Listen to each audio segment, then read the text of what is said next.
প্রিয় দর্শক, আপনারা জানেন যে আসলে এই আজ কয়দিন আলিফ চলে গেছে, এই জন্য লতাকে সান্ত্বনা দেওয়ার জন্য এই যে কি ডাইছে, এই যে অন্ধকাজলে আপা চলে এসেছে। কি আপনি কি কি কি শুনে আসলেন?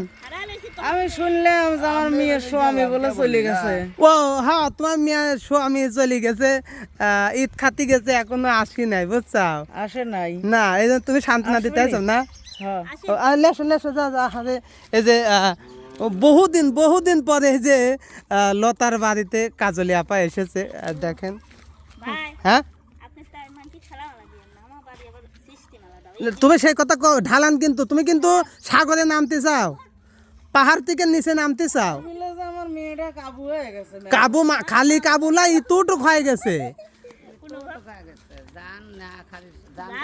হ্যাঁ, খালি জান খায় বাইছি আছে। লতা, তাহলে এই দুঃখের সময় দেখো, তুমি কও যে দুঃখের সময় আমার পাশে কেউ থাকে না, সব সময় মায়েরা পাশে থাকে, মেয়েরা পাশে থাকে। সত্য কথাই। আপনারা পাশে থাকবেন না না, না না না, ছেলেদের তো কোনো নামই নেই। নাম তো থাকবেই না। হ্যাঁ, ওনারা হাজারি করলেও নাম নেয়। কখনোই না। হ্যাঁ তো যাই হোক, আন্টি কাছ থেকে হ্যাঁ চকমক দিলে আসতেছি, ঠিক আছে? হ্যাঁ, এখন অনুভব করতে পারছি না, জানি কত বছর পরে আসতেছে? কোনোদিন আসেই নেই। কোনদিন আসেই কিন্তু আসলে তোমার তাও তো এক কথা, একদিন মনে হয় আইছিলাম তার নানির বাড়ি মনে হয়। ওই লতা মরার সময়। হ্যাঁ, ও ওই পাড়া।